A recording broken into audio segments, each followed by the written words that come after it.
प्रधानमंत्री यहाँ पर पहुंचे, विश्वास कुमार से उन्होंने बातचीत की, उनका हालचाल जाना। सर ने पूछा कि क्या कैसे हुआ, तो मैंने उसके बारे में बताया और सब हालचाल पूछा सब। कि आप थोड़ा सा बता पाएं कि ये हादसा कैसे हुआ था, क्योंकि ये एक बड़ा चमत्कार है जिस तरीके से आप वहाँ से इकलौते ऐसे शख्स हैं जो जिंदा बचे। वो मेरे नज़रों के सब सामने हुआ था, क्योंकि थोड़ा टाइम लेके तो मेरे को लगा था कि मैं भी मरने वाला हूँ। मेरी सीट से वो मेरा बेल्ट निकाला, मैंने वो ट्राई किया जहाँ से निकल सकता वहाँ से।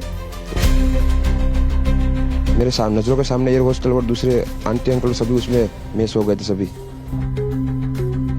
टेक ऑफ के बाद 1 मिनट के अंदर ही जब टेक ऑफ हुआ ना, तो सडनली दोस्तों कल जब से अहमदाबाद में विमान हादसा हुआ उसके बाद कल शाम से ही इस शख्स के फोटो और वीडियोस काफी वायरल हो रहे हैं और आपने देखे भी होंगे, क्योंकि ये वो शख्स हैं जो एकमात्र इकलौता चश्मदीद गवाह है इस पूरे विमान हादसे का, जो अभी जिंदा भी है। राइट। और आज हमारे देश के प्रधानमंत्री नरेंद्र मोदी घटना स्थल पर पहुंचे गुजरात अहमदाबाद, यहाँ हालातों का जायजा लिया, पीड़ितों के परिवारों से मिले और इस दौरान हॉस्पिटल में वो इस शख्स से भी मिले जो एकमात्र शख्स इस विमान हादसे में जिंदा बच गया। आखिर ये शख्स कैसे बचा, क्या कहना है इनका इसके बारे में, आइए देखते हैं दोस्तों इस खबर को थोड़ा विस्तार से। दोस्तों इस शख्स का नाम है रमेश विश्वास कुमार, जिनकी ये पहली तस्वीर जब सामने आई थी कल हादसे के बाद तो हर कोई हैरान हो गया, क्योंकि ये तो सही सलामत एकदम से हट्टे कट्टे दिख रहे हैं और चलते हुए नजर आ रहे हैं। राइट। आखिर ऐसा कैसे हो सकता है, जरा सोचिए। जिस हादसे में विमान में सवार बाकी सभी लोग मारे गए, लगभग 250 के करीब लोग थे और डॉक्टरों समेत तो टोटल इस विमान हादसे में 265 शव अभी तक अस्पताल पहुंचा दिए गए हैं, जिनमें से 241 लोग विमान में सवार थे और उन 241 में से 240 ऑलमोस्ट सब के सब मारे गए। बचा तो सिर्फ एक शख्स, रमेश बाबू। ये वाकई में किसी ईश्वरीय चमत्कार से कम नहीं है। वो कहते हैं ना, जाको राखे साइयां मार सके ना कोई। ये कहावत रमेश विश्वास कुमार की इस घटना पर बिल्कुल फिट बैठती है, क्योंकि आखिरकार जहां ये हादसा हुआ चारों तरफ लाशें मरे हुए लोग, उन लाशों के अंबार के बीच जब एक शख्स जिंदा निकल जाए तो इसे सिर्फ भाग्य नहीं बल्कि बहुत बड़ा सौभाग्य माना जा सकता है। राइट। ये ईश्वरीय चमत्कार है और ऐसे में आज आखिर पीएम मोदी से मिलने के बाद ये शख्स अभी अच्छे से बोल पा रहा। इस शख्स का क्या कहना कि कैसे बचे थे ये रमेश विश्वास कुमार। तो देखिए आज एक्चुअली हुआ क्या, घटना स्थल पर तलाशी अभियान तो अभी भी जारी है, कुछ और अंग मिले। आज सुबह से ही सर्च ऑपरेशन के दौरान कुछ लोगों के अंग पाए गए, जिन्हें सिविल अस्पताल के पोस्टमार्टम रूम में लाया गया है। आपको पता होगा गुजरात अहमदाबाद में जो ये प्लेन क्रैश हुआ, जिस विमान में कुल 241 यात्री सवार थे, जिनमें से 169 भारतीय थे और बाकी 53 ब्रिटिश, 7 पुर्तगाली और एक कनाडाई नागरिक समेत कुल 230 तो यात्री थे और बाकी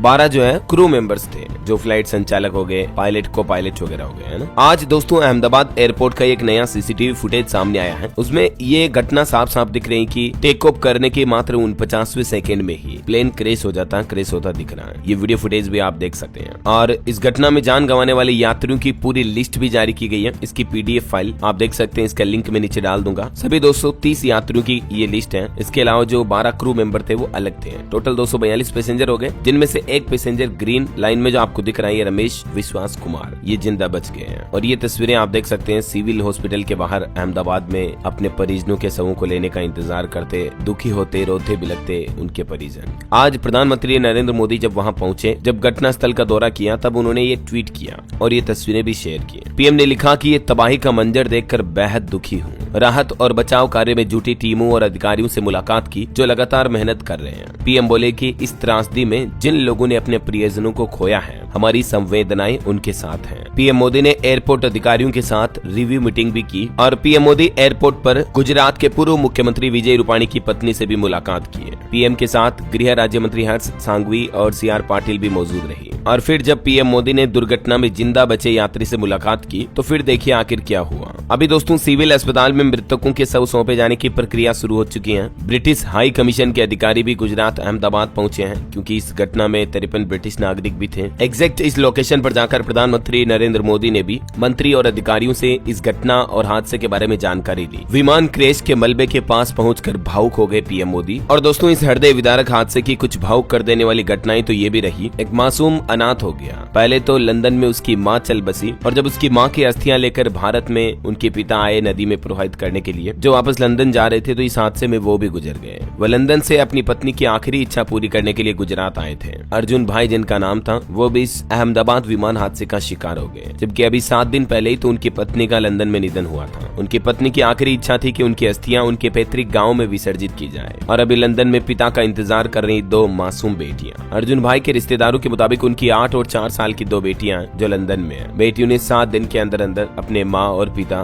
दोनों को खो दिया। दोस्तों, आंखों में आंसू ला देने वाली ऐसी ढेर सारी कहानियां इस विमान हादसे से बाहर निकल कर आई है। ये राजस्थान का एक मामला है। एक डॉक्टर दंपति ने 2 दिन पहले ही तो अपनी जॉब से इस्तीफा दिया था। डॉक्टर कोमी व्यास और उनके 3 बच्चे हैं। ये अपनी पति के साथ लंदन में सेटल होने का प्लान कर रही है। यहाँ से नौकरी वगैरह छोड़कर पूरा परिवार हंसी खुशी के साथ लंदन जा रहे थे, लेकिन कितने मासूम बच्चे तीनों प्यारे प्यारे, और दोनों माता पिता भी कितने अच्छे हैं। इस हादसे में पूरी फैमिली खत्म हो गई। एक राजस्थान के जोधपुर की खुशबू की दास्तान देखिए। 4 महीने पहले इनकी शादी हुई थी और पहली बार ये लंदन में अपने डॉक्टर पति से मिलने जा रही थी। जरा सोचिए, एक महिला कितनी खुश होगी उस वक्त जब वो इतनी दूर अपने पति से शादी के बाद पहली बार मिलने जा रही है। लेकिन उनका ये पहला सफर अंतिम सफर बन गया। परिवार ने लंदन जाने को विदा किया था, लेकिन दुनिया को ही अलविदा कह गई खुशबू। इस प्लेन हादसे में सबसे चर्चित नाम जो रहा, आपको पता होगा, गुजरात के पूर्व मुख्यमंत्री विजय रूपाणी जी का भी निधन हो गया। वैसे ये पहले तो 1 जून को लंदन जाने वाले थे। इनका प्लान चेंज हो गया बीते दिन की तारीख के लिए। ये भी लंदन में अपनी बेटी से मिलने जा रहे थे। वहाँ पे किसी ने अपना भाई बहन खोया तो किसी ने अपनी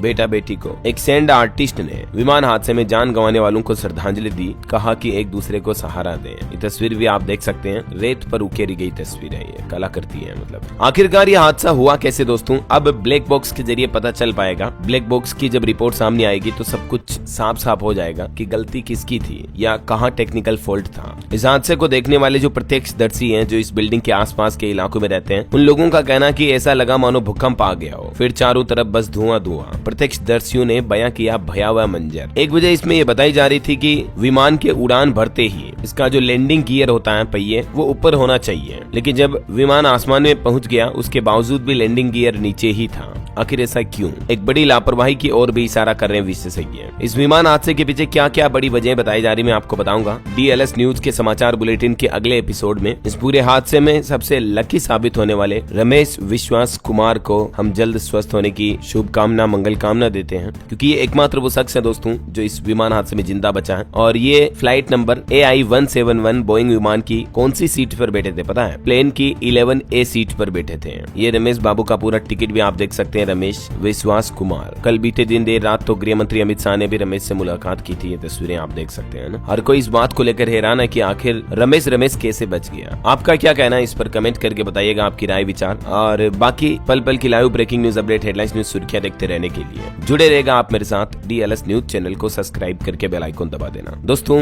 इस हादसे में जान गंवाने वाले सभी परिवारों को ईश्वर हिम्मत दे, हौसला दे, और सभी मृतकों को ईश्वर आत्म शांति दे। हमारी तरफ से यही शोक संवेदना और प्रार्थना है। जय हिंद दोस्तों।